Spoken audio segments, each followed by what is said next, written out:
오늘 이 본문 말씀도 우리는 많이 듣고 또 읽고 잘 아는 그런 말씀입니다. 향유를 부은 한 여인. 오늘 이 말씀 속에서 우리에게 주시는 하나님의 보화를 우리가 캐낼 수 있기를 바랍니다. 여러분, 우리 사람은 한평생 살아가면서 어디에 무엇의 가치를 두고 사느냐가 매우 중요합니다. 물건은 가치에 따라서 움직입니다. 가치에 따라서 물질과 또한 시간과 마음과 힘과 모든 것이 움직이게 되어 있습니다. 그런 의미에서 가치는 삶이고 또 삶이 곧 가치다, 이렇게 생각할 수 있습니다. 그래서 우리는 한 번뿐인 인생이지만 우리가 삶을 살 때 어떻게 살아야 될 것인가, 한마디로 말하면 가치 있는 삶을 살아야 되지 않겠나. 가치 있는 삶. 오늘 본문에 등장하는 이 여인, 우리가 잘 아는 대로 이 마리아는 아주 높은 영적 가치의 삶을 살았음을 우리에게 보여줍니다. 그 여인에게 있어서 최고의 가치, 그 여인에게서 가장 소중한 보물은 바로 자기를 죄에서 놓아주시고 영적 자유함을 주셨던 예수님이었습니다. 그래서 이 마리아는 예수님이야말로 나의 삶의 최고의 가치다, 그렇게 여기고 그래서 우리들에게 보여줬습니다. 그래서 이 마리아는 자기의 최고의 가치였던 주님을 위해서 모든 것을 드리고 쏟아부었어. 누가 뭐라고 하든 세상이 어떻게 되든 나는 그분이 나의 삶의 가치다. 예수님은 그녀에게 있어서 절대 가치였고 최고의 가치였습니다. 이 여인은 예수님과 함께 갈 때 자기의 삶이 가치 있다는 것을 깨달았어요. 그래서 그는 아까워하지 않고 평생을 모았던 그 옥합을 깨어서 그 안에 들어있던 향유를 다 주님 앞에 쏟아부었던 것입니다. 왜냐하면 그만큼 자기의 삶에 가치가 있기 때문에, 자기의 삶을 가치 있게 만들어 주었기 때문에, 자기의 삶이 곧 가치이기 때문에 그렇게 된 것입니다. 여러분, 우리는 세상을 살아가면서 어떤 가치를 누리며 살아갑니다. 많은 가치를 우리가 생각할 수 있는데 가장 중요한 것은 우리 믿는 사람들에게는 무엇보다도 영적 가치입니다. 나의 영적 가치는 어떤 것인가? 내가 예수를 믿음으로 말미암아 나는 어떤 가치 있는 삶을 살게 되는가? 그것은 무엇보다도 가장 큰 가치는 내 세대한 그 영원한 축복을 내가 누리게 되었다는 겁니다. 단지 이 땅에 와서 몇 년 살다가 끝나는 것으로 인생이 끝나는 것이 아니라 영원한 삶, 그걸 내가 깨우치게 됐다는 겁니다. 우리 인간은 육신을 입어서 시간과 공간을 제한을 받지만 죽음이라는 단계를 통해서 육신은 벗고 우리의 영혼이 시간과 공간의 제한을 받지 않는, 우리가 상상할 수 있는 그 영원한 세계로 우리가 돌림에 들어갈 수 있다고 하는 것, 이것을 바로 예수를 통해서 깨닫게 된 거예요. 그렇습니다. 죽음이 뭡니까? 아주 간단해. 시간과 공간의 제한을 벗어나서 영원한 세계로 가는 겁니다. 시간과 공간의 제한을 받지 않는 거예요. 그게 바로 하나님이 창조하신 그 이전의 세계입니다. 우리는 그걸 말로 다 표현할 수가 없어요. 죽어봐야 압니다. 하나님 나라에 가봐야 아는 거예요. 그런데 그거를 믿음으로 우리에게 깨우침을 주신 분이 바로 예수 그리스도이십니다. 여러분, 우리는 어느 정도 나에게 가치를 부여하신 예수님께 비중을 두고 투자를 하고 살아가고 있는가, 우리가 도전을 받으며 살아야 됩니다. 우리는 세상을 살아가면서 우리의 가치를 너무나도 세상적인 것에, 물질적인 것에 우리가 이렇게 참 치우치면서 살지 않았는가, 그렇게 참 생각이 됩니다. 너무나도 물질적인 것에, 물론 그렇게 할 수밖에 없는 것이 우리의 삶 자체가 자본주의 삶 속에 살고 있고 물질 세계에 살고 있기 때문에 물질이 없으면 우리가 하루도 견딜 수 없죠. 우리 육신은 흙이기 때문에 흙에서 나온 것을 우리가 취하지 않으면 살아갈 수가 없어요. 우리가 살고 있는 삶 자체는 모두가 다 흙에서 왔죠. 집도 흙에서 왔고 우리 몸도 흙에서 왔고 우리가 먹는 것도 흙에서 왔고 우리가 밟고 사는 거, 늙고 사는 거 다 흙에서 왔어요.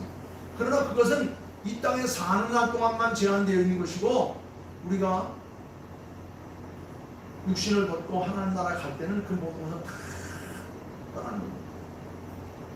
저는 오늘 이 시간 이 마리아의 헌신을 통하여서 우리 자신의 영적 가치인 이 신앙생활, 이 현주소를 확인하는 그런 시간이 되기를 바라면서 말씀을 잠시 시작하려고 합니다.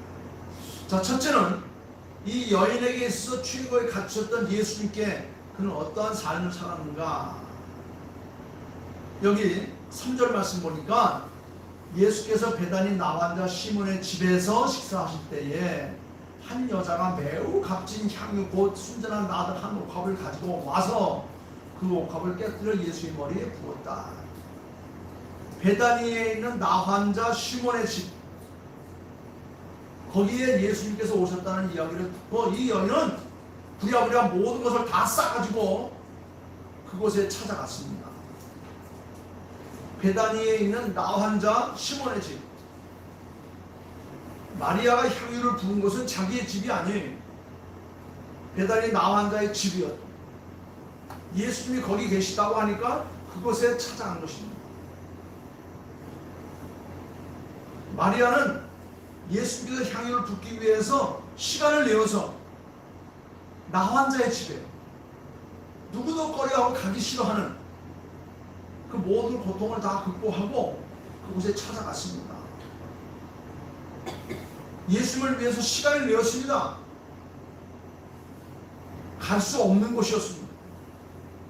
모두가 다 꺼려하는 곳이었습니다. 이 여인은 시간이 남아서 그곳에 간 것이 아닙니다. 이것은 그곳이 화려하고 아름답고 멋진 연회장이나 어떤 그런 몇 성급 되는 그런 호텔이 아니었습니다. 이것이 바로 그녀의 가치를 상승시킬 수 있는 아주 중요한 헌신이었습니다. 예배나 봉사는 시간이 있어서가 시간을 내어가 아니라 시간을 내어서 하는 것입니다. 예배나 봉사는 주님이 계신 곳이라고 한다면 나병 환자가 있는 곳이든 질병 환자가 있는 곳이든 가리지 않고 그것에 찾아갈 수 있는 그런 열성이 있어요. 이것이 가치를 창출하는 거예요. 인류의 역사는 수많은 많은 선교사들이 남들이 가기 싫어하는 것, 가기가 어려운 것, 그곳에 찾아가서 젊음을 다 아낌없이 쏟아부었습니다. 20대 젊은 청춘에 가서 자기의 삶을 온전히 다 쏟아부었습니다. 그곳에 가서 질병이 걸렸습니다. 수많은 사람들이 그곳에서 쓰러져 갔습니다. 마리아는 향유만 예수님께 드린 것이 아니라 시간도 예수님께 드렸습니다. 그리고 남들이 가기 싫어하는 그 나환자촌까지도 찾아갔습니다. 근데 요새는 아주 편해서 집안에서 편안하게 누워서 예배 드린다고 형식적으로 그렇게 하고 있습니다. 모든 게 편리가 되어 있습니다. 여러분, 시간은 생명이고 생명이고 시간입니다. 인간이 육신을 입고 있는 삶 동안은 시간이 곧 생명입니다. 예수님을 위해서 드리는 시간은 낭비가 아니라 가장 가치 있게 쓰는 거예요. 자기의 삶의 가치를 창출하는 것이 예수님에게 드려지는 시간입니다. 예수님이 계신 곳이라고 한다면 어느 곳에든지 찾아가서 자기의 모든 삶을 아낌없이 쏟아부을 수 있는 것, 그것이 바로 자기의 가치를 창출하는 거예요. 예수님께서 말씀하셨어요. 어려운 자에게 손을 내밀고 가난한 자에게 물 한 그릇을 주고 연약한 자를 붙잡아주는 거기에 바로 내가 있다고 했어요. 그것에 우리가 찾아갈 수 있는 그런 마음과 정성이 있는가? 그것이 곧 우리의 가치를 창출하는 겁니다. 우리가 예수님을 위해서 시간을 드리는 것, 다시 말하면 예배하고 봉사하고 헌신하는 것, 그건 결코 낭비가 아니라 자기의 삶의 가치를 창출하는 아주 중요한 일. 우리의 시간을 예수님께 드리는 순간에 우리의 시간은 영원한 시간으로 바뀌는 겁니다. 시간이 영원으로 바뀌는 이런 기적이 우리의 삶 속에 창출되는 거예요. 우리는 작은 것을 드리고 큰 것을 받을 수 있는 기회를 얻는 거예요. 우리 모든 인생은 누구나 다 적당한 시간의 분량을 하나님께로부터 받아서 이 땅에 태어나서 왔어요. 군대 생활하는 사람들이 열심히 노력해서 또한 포상을 받거나 아니면 정기 휴가를 받아가지고 휴가증 하나를 들고서 사회 나와서 며칠 있다가 집에 부대 다시 들어가죠. 마찬가지예요. 우리는 하나님 나라에 있다가 하나님께서 만들어 놓은 아름다운 자연동산에 하나님께서 발급한 휴가증을 하나 들고 이 땅에 와서 살다 가는 거예요. 뭐 90년을 살던 10년을 살던 뭐 5년을 살던 80년을 살던 100년을 살던 하나님께서 우리 각자에게 맞는 적당한 분량의 시간을 부여받아서 이 땅에 와서 살다가 가는 겁니다. 갈 때는 뭐 밀어넣을 모든 거 다 내려놓고 그리고 가는 거예요. 대개의 사람들은 하나님께로부터 부여받은 시간을 가지고 오직 자기만을 위해서 사용하다가 끝나는 인생들이 너무나도 많아요. 남들과 주님을 위해서 드리는 시간이 별로 없습니다. 오직 자기의 이익만을 위해서, 자기의 고민을 해결하기 위해서, 자기의 행복만을 추구하기 위해서, 자기의 목적을 이루기 위해서 시간을 보내다가 인생을 끝나는 사람 너무 많습니다. 성경은 그런 자들을 낭비요, 죽은 시간을 우리가 쓰고 있는 겁니다. 오늘 이 본문 말씀에서 보여주고 있는 이 여인의 행동들, 시간을 내어서 남들이 가기 싫어하는 나 혼자 그 집에 찾아가서 주님을 배우는 이런 영광은 자기의 가치를 창출합니다. 이런 영적 가치를 깨달을 때 우리는 예수님께 시간을 드릴 수 있어요. 날씨가 아무리 추워도 아무리 더워도 아무리 힘들고 어려워도 주님이 거기 계시다고 한다면 찾아갈 수 있는 열정이 있어야 되는 거예요.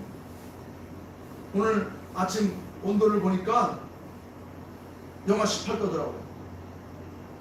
지금도 영하 18도가 두고 있어요. 추위가 문제가 아니에요. 더위가 문제가 아닙니다. 피바람이 문제가 아니에요. 우리가 긁지 못한 특별한 사정이 아니면 주님과 약속한 시간을 우리가 지킬 수 있습니다. 주님은 어느 곳에나 계시지만은 항상 거기에 계시다는 것을 우리가 깨닫고 그곳에 함께 할 수 있는 그런 마음.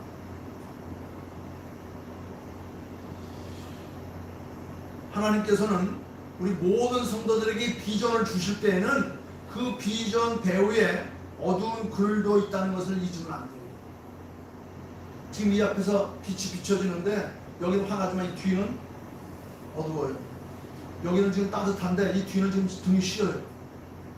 그렇습니다. 양면서 있는 것입니다.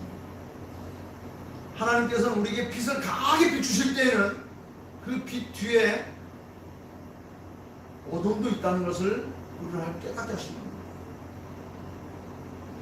창세기 16장에 보게 되면 유산을 넘겨줄 아들이 없었습니다. 아브라함에게. 하나님께서 아브라함의 소원을 아시고 하나님께서 아브라함에게 내가 네게 아들을 주리라고 했어요. 말씀은 하셨는데 시간이 가도 세월이 가도 아무런 의미 뜻이 없는 거예요. 아무런 뭐가 나타나지 않는 것입니다. 하나님께서 빛을 주실 때에는 그 뒤에 어둠도 주셨다고 했는데 하나님께서 그에게 아들을 주시고 할 때 했다는데 그 배후에는 인간적인 생각이 꿈틀거리고 있는 겁니다. 아, 내가 뭔가를 해야지 아들을 얻을 수 있는 것이 아닌가? 그래서 그는 아브라함과 하갈의 어두운 사건들이 뒤에 임하기 시작합니다. 하나님께서 빛을 보내실 때는 기다리기보다는 오히려 인간들은 어떻게 하죠? 사람을 찾아가거나 어떤 용한 사람을 찾아가서 그의 충고를 듣고 그의 가르침을 받으려고 애를 쓰고 있습니다. 여러분, 하나님께서 비전을 주신 후에는 늘 어두움도 따라온다는 것을 기억하면서 그 어두움은 어떻게 되죠? 참았기 때문에 그 어두움은 조용히 참아 기다리면 머지않아서 새벽이 오는 겁니다. 아무리 캄캄한 밤이 와도 몇 시간만 잘 참으면 영하 15도 18도 내려가도 해만 뜨면 언제 그랬냐고 처마 밑에 물이 녹아서 뚝뚝뚝 떨어지면서 따뜻해지는 겁니다. 가장 중요한 것은 하나님께서 빛을 주실 때에 그 뒤에 어둠도 있다는 것을 생각하며 그 어둠을 찾아 이겨낼 때 그 빛이 온다는 것을 우리가 기억하면서 기다려야 됩니다. 만일 주님의 때를 기다린다면 하나님께서는 주님께서 주신 그 비전에 합당한 열매를 우리가 맺을 수 있는 거예요. 절대로 하나님께서 주신 약속을 인간 스스로 이루어보겠다고 시도해서 안 됩니다. 그러다 보면 실수를 저질 수밖에 없죠.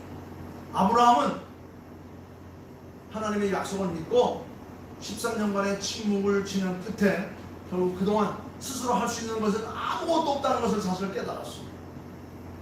자기가 서둘렀다가는 오히려 큰 낭패를 이룬다는 사실을 깨달았습니다. 여러분, 상식적인 방법으로는 하나님의 약속을 이룰 가능성이 전혀 없습니다. 아브라함에게 이 침묵의 기간은 오히려 불쾌한 기간이기보다는 오히려 훈련의 기간이었어요. 참아 기다립니다. 여러분 가장 힘든 게 뭡니까? 참는 거죠. 기다리는 거죠. 지금이야 뭐 대중교통 많으니까 차가 언제 오는지도 금방 알잖아요. 제가 어렸을 때 학교 다닐 때는요, 차가 없으니까 가서 그냥 무작정 나가서 기다리면 이 영하의 날씨에 추위에 얼마나 동동 떨면서 길거리에서 기다리는지 몰라요. 사람을 기다리는 것, 차를 기다리는 것, 때를 기다리는 것만큼 지루하고 힘들고 어려운 게 없습니다. 그런데 그것을 불쾌한 기간으로 생각하기보다는 어떻게 돼요? 훈련의 기간으로 생각해야 됩니다. 하나님께서 내게 주시고자 하시는 그 찬란한 빛, 그 빛이 오기까지 그 어두움을 잘 참아 기다려요. 그 어두움을 잘 참아 기다릴 수 있는 가장 좋은 방법, 빨리 해결할 수 있는 방법은 깨어 하나님 앞에 기도하면 그 기간이 빨리 해결됩니다. 여러분, 우리가 아직도 자기의 의지, 자기의 생각만을 의지하면서 하나님을 잃어버리고 살지 않는가 생각해요. 여러분, 우리가 철저하게 훈련을 받아야 할 내용은 하나님은 실제이시라는 겁니다. 하나님은 지금 나에게 실제가 되어서 하나님께서 내 삶 속을 이끌어 가신다는 것을 깨달은 겁니다. 하나님만 의지하고 서 있는 성도는 그 누가 어떤 말과 행동을 해도 결코 동요되지 않습니다. 이 시간은 하나님 앞에 예배하는 시간, 하나님 앞에 드려지는 시간, 하나님 앞에 은혜 받는 시간, 하나님께서 우리를 복 주시겠다고 부르는 시간, 우리는 기억합니다. 여러분, 우리의 삶은 언제 끝날지 아무도 몰라요. 우리가 할 수 있는 것은 내가 살아있는 동안 나의 가치를 창출하는 주님을 위해서 시간을 드리는 겁니다. 주님께서 계신 곳이라면 나 혼자의 집이라도 찾아갈 수 있는 그런 열성을 가지고 우리가 살아가는 거예요. 되게 많은 사람들은 자기의 형편과 처지를 따라서 모든 걸 다 해결하려고 합니다. 그러다 보면 할 수 있는 게 아무것도 없어요. 그 다음에 두 번째로, 이 여인은 시간을 내어서 나환자 집에 찾아갈 뿐만 아니라 그곳에 자기의 전부를 들고 가서 쏟아 부었어요. 물질을 드렸습니다. 5절 말씀 보니까 이 향유를 300데나리온 이상에 팔아 가난한 사람에게도 줄 수 있었겠도다 하면서 이 여자를 책망하는 사람이 있었어요. 마리아가 예수님에게 쏟아 부은 것은 일회용이 아닙니다. 쏟아 부었다가 다시 거두어서 재사용할 수 있는 것도 아니에요. 옥합을 깼습니다. 깨진 것은 다시 부술 수가 없습니다. 향유도 부어버렸습니다. 절대로 다시 재사용할 수 있는 게 아니에요. 영적 가치를 전혀 모르는 가룟 유다 입장에서 볼 때는 참을 수 없는 낭비였죠. 그래서 화를 내면서 여인에게 책망합니다. 허비한다고 야단을 치고 있습니다. 그것도 주님 앞에서, 예수님 앞에서 마리아를 아주 심하게 책망했습니다. 그런 사람이 왜 그럽니까? 그 사람은 영적 가치를 모르는 사람이에요. 영적 은혜를 체험한 경험이 없기 때문에 그렇게 바로 화를 내면서 책망합니다. 여러분, 교회 안에 오래 있지만, 직분은 중직을 받았지만 은혜의 체험이 없기 때문에 영적 가치를 모르는 사람들은 조금만 해도 흥분하고 야단치고 책망하고 모든 것을 다 돈으로만 계산하려고 합니다. 평소에는 관심 없었던 가난한 사람들을 들먹입니다. 가난한 사람들을 두 번 죽이는 일이죠. 정치하는 사람들 보세요. 평상시에는 눈 하나 깜빡 안 하고 그냥 하다가 무슨 일이 생기면 그것을 들먹여가지고 자기의 정치적 이익으로 그것을 이용하는 사람들이 얼마나 많아요. 그게 바로 정치하는 사람들의 행태들이에요. 평상시는 눈꽃만큼도 관심을 갖지 않았어요. 가난한 사람들에게 대해서. 그러다가 건수가 생기면 그 가난한 사람들을 들먹이면서 그래서 상황을 어지럽게 만들고 분위기를 만들어 이끌어가는 그런 사람들이 많습니다. 예수님과 마리아를 책망하기 위해서 가난한 사람들을 도구로 이용하는 것, 아주 못되고 나쁜 사람들입니다. 지금 정치하는 사람들을 보면 그런 거 많지요. 세월호 사건을 이용해서, 이태원 사건을 이용해가지고 도구로 온 국민들을 싸잡고 잘 굴러가는 정치권을 지금 휘잡아서 탈취하라고 하는 이런 행동들, 그건 야당이나 여당이나 가릴 데가 없어 똑같아요. 그건 바로 뭐냐, 아주 비열하고 야비한 그런 사람들의 행태들. 물론 물질을 낭비하는 것은 죄입니다. 그러나 예수님께 내 가치를 창출해 주시는 주님께 물질을 드려지면 그건 오히려 낭비가 아니라 나의 영광과 구원의 역사를 일으키는 중요한 자본이 되는 거예요. 내게 주어져 있는 물질을 어떻게 쓰느냐에 따라서 그 물질의 가치가 달라지는 겁니다. 많은 사람들이 은혜를 체험하고 영적 가치를 알기 때문에 11조를 하고 감사헌금을 하고 헌신을 하고 봉사를 하고 주님께서 명령하시면 어느 곳이든지 복음을 들고 갈 수 있는 그런 자세를 가지게 되는 거예요. 왜 그렇습니까? 영적 가치를 알기 때문에, 그 은혜를 체험했기 때문에. 힘들고 어려운 가운데서도 수입이 생겼을 때 두렵고 떨리는 마음으로 이걸 하나님께서 내게 주신 은혜이다 구별하여 드리는 수 있는 그런 마음 가진 거예요. 그건 은혜를 체험한 사람만이 할 수 있는 것이고 영적 가치를 창출한 사람만이 할 수 있는 거예요. 아무나 11조 하는 거 아닙니다. 아무나 감사헌금하고 아무나 봉사하고 헌신하고 선교사로 나아가고 사회와 인류를 위해서 그렇게 희생하는 것 아니라는 겁니다. 돈이 없어서 드리지 못하는 것이 아니라 아직 은혜 체험이 부족하고 영적 가치가 아직 낮기 때문에 이런 일이 발생되는 거예요. 많은 사람들이 물질을 자기 자신의 배와 욕심과 향락을 쓰고 있는 겁니다. 그거는 낭비예요. 그러나 주님을 위해서, 복음 사역을 위해서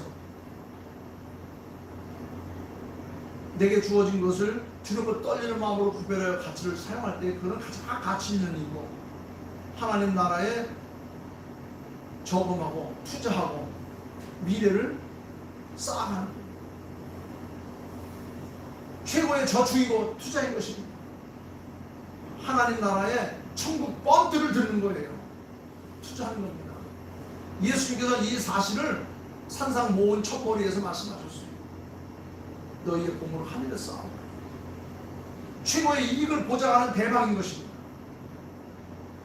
그 기간이 굉장히 길어요. 지루해요. 힘들고 어려워요. 참기 곤란해요. 그러나 그것을 우리가 듣고 마음에 새기면 그것이 가능하다는 것을 기억할 수 있습니다. 누가 뭐라 해도 우리는 오늘 본문에 등장한 이 마리아처럼 높은 영적 가치를 소유하고 창출하기 위해서 시간을 들이고 남들이 찾아가지 않은 그 누추하고 힘들고 어려운 곳을 찾아가고 그곳에 가서 자기의 삶을 깨어뜨리고 쏟아붓는, 그것은 자기의 가치를 최고로 만들어가는 거예요. 그 최고의 가치가 어디 나타나죠? 마지막에 나타나지 않습니까? 9절 말씀에 그렇게 말해요. 내가 진실로 너에게 이르니 5천하 어디에서든지 복음이 전파되는 곳에는 이 여자가 행한 일도 말하여 그를 기억하게 되리라. 이것만큼 높은 가치를 창출한 일이 어디 있습니까? 저 하늘에 빛나는 별과 같이 내가 세울 것이고 세상 끝날까지 내가 그의 이름을 기억하게 할 것이다. 이 여인은 이 사실을 알아서 여기에 대한 가치를 창출했어요. 그래서 예수님께서 뭐라고 말씀하십니까? 마지막에 이 여인은 시간과 물질 그리고 시공간을 초월해서 찾아가는 일뿐만 아니라 그 모든 것을 합쳐서 뭐라고 말했냐면 압축해가지고 저가 힘을 다하여 힘을 다하여 내 몸에 향유를 부어서 내 장례를 미리 준비하였느니라. 오늘 설교 제목은 힘을 다한 여인이라고 제가 정했는데 바로 예수님께서 하신 말씀입니다. 이 여인은 힘을 다해서 이 여인은 힘을 다하여 내 몸에 향유를 부어서 내 장사를 미리 준비하였다. 여기 내 장사는 뭡니까? 너희의 구원을 이 여인은 미리 준비했다는 겁니다. 예수님의 죽음은 우리의 구원이고 우리의 구원은 영적 가치를 창출하는 일인데 이 일을 위해서 이 여인은 아주 귀중한 항목을 했다. 해석해서 말하면 이 여자는 자기가 가진 모든 것을 다 해요. 절대 헌신을 우리에게 보여준 겁니다. 우리들은 대부분 부분적으로 일시적인, 조건적인, 감정적인, 어떤 환경적인, 인간적인, 계산적으로 헌신합니다. 시간을 드리는데 물질을 못 드립니다.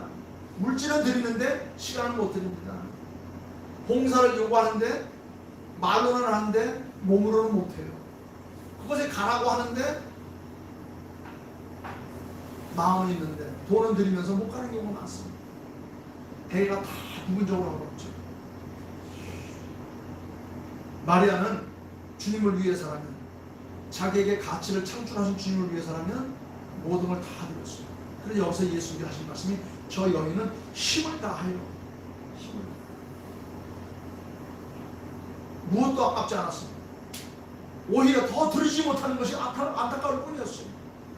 300데나리온의 향유가 아닌 3만 데나리온이라도 있으면 기쁨으로 드릴 수 있을 텐데 이 여인이 가지고 있는 300데나리온, 이 여인에게 300데나리온은 그나마도 엄청난 재산이에요.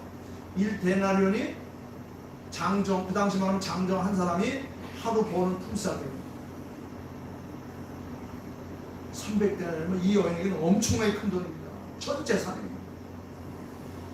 예수님께 힘을 드리는 삶, 힘을 빼는 삶이 아니라 힘을 드리는 삶, 요즘으로 말하면 에너지가 되는 삶이죠. 여러분, 우리는 주님과 교회를 위해서, 복음을 위해서 그렇게 신앙생활합니다. 하나님은 나의 힘이십니다. 주님은 내 힘이십니다. 내가 주님의 힘으로, 아버지 하나님 은혜로 내가 여기까지 왔고 하나님이 힘을 주셔야 앞으로도 갈 수 있고 하나님이 내게 절대 가치를 창출해 주셔야 내가 사명을 감당할 수 있는 거예요. 1954년도 태어나서 지금 2023년을 바라보고 있어요. 70년 가까이 살아온 것도 다 하나님의 은혜예요. 이제 앞으로 남은 삶도 하나님께서 주실 것입니다. 이게 내 믿음이에요. 우리 모두는 하나님께 힘을 달라고 기도하며 살고 있지 않습니까?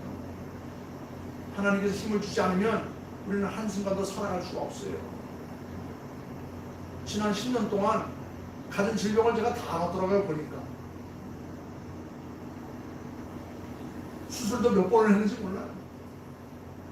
그런데 오늘 또 이렇게 서서 큰 소리로 함께 하나님의 말씀을 나눌 수 있는 건 다 하나님의 은혜입니다.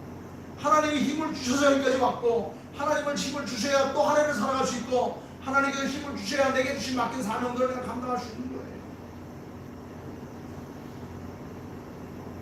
얻으려면 어떻게 되죠? 서서 받습니까? 앉아서 받아야죠. 무릎 꿇고 받아야죠. 어른들한테 세배할 때 서서 우리가 세뱃돈 받았습니까? 명절날 어른들한테 가서 무릎 꿇고 세배하면 세뱃돈 주지 않습니까? 그렇습니다. 겸손히 꿇어야 되는 겁니다. 능력과 힘은 세상이나 사람들에게서 오는 것이 아닙니다. 위에 계신 하나님께로부터 오는 겁니다. 하나님께서 주시는 힘이 아니고서는 그건 다 일시적이고 가짜이고 잠시 잠깐일 뿐인 것입니다. 결과가 좋지 않습니다. 우리는 힘을 빼는 힘이 없는 성도가 아니라 힘이 있는 성도가 됩니다. 오늘 본문에 등장하는 이 마리아라는 여인은 정말 힘 있는 여인이 되었어요. 여러분, 가룟 유다처럼 말만 많고 비난하고 힘을 파괴하는 그런 사람이 되어서 안 됩니다. 평상시는 눈곱만큼도 신경 안 쓰다가 무슨 일이 생기니까 강한 사람 들먹이면서 모두를 난처하게 하고 모두를 힘들게 하는 그런 사람이 되어서는 안 되는 겁니다. 대책 없이 비판만 늘어놓는 그런 사람이 되어서도 안 되는 것입니다. 말 없어도 늘 건선적이고 늘 화기애애하고 이런 사람이 되게 되지. 하나님이 반드시 우리의 힘이 되어주시고 복이 되어주신다는 사실을 우리는 늘 깨닫고 거기에 올인할 수 있었던 것입니다. 우리 모두는 하나님의 복을 많이 받고 사는 사람들이에요. 하나님은 복의 근원이시고 복 주시기를 원하시는 분이라고 그랬어요. 오늘 여러분들을 부르신 것도 영하 18도나 되는 이 추위에 여러분들을 부르신 것 하나님께서 여러분들이 복 주시기 위해서 부르신 거예요. 지금 우리에게는 성령의 역사가 일어나고 있지 않습니까? 성령님은 항상 우리 가운데 임하셔서 우리의 삶을 완전 연소시키기 위해서 우리에게 다가오고 계신 겁니다.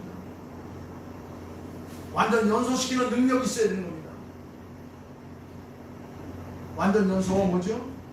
산소 공급이 충분한 상태에서는 물질이 완전히 타면서 에너지가 나옵니다.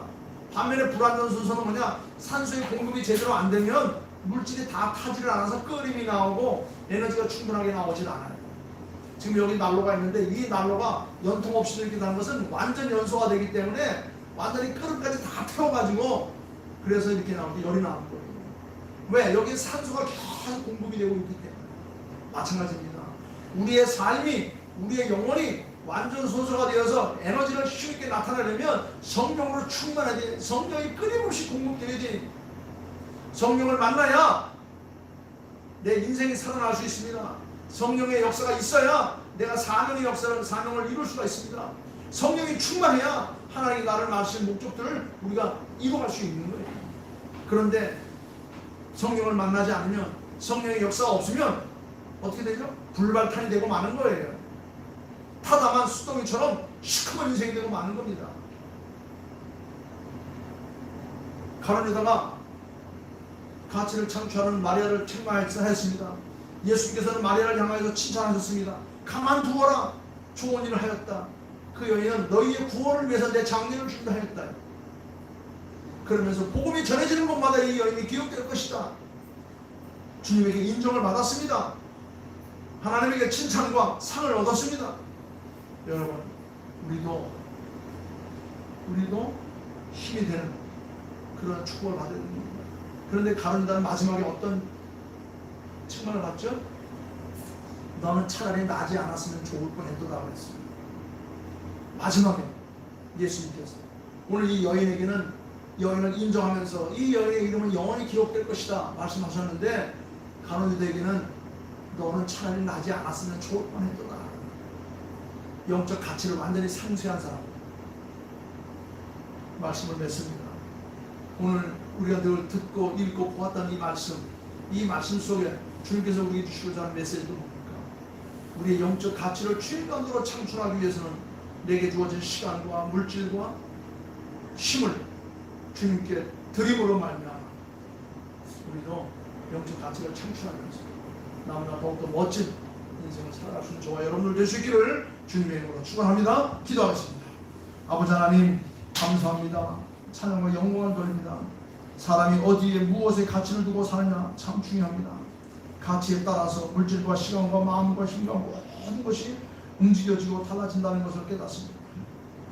우리 오늘 본문에 등장한 이 마리아는 높은 영적 가치의 삶을 우리들에게 보여주었습니다.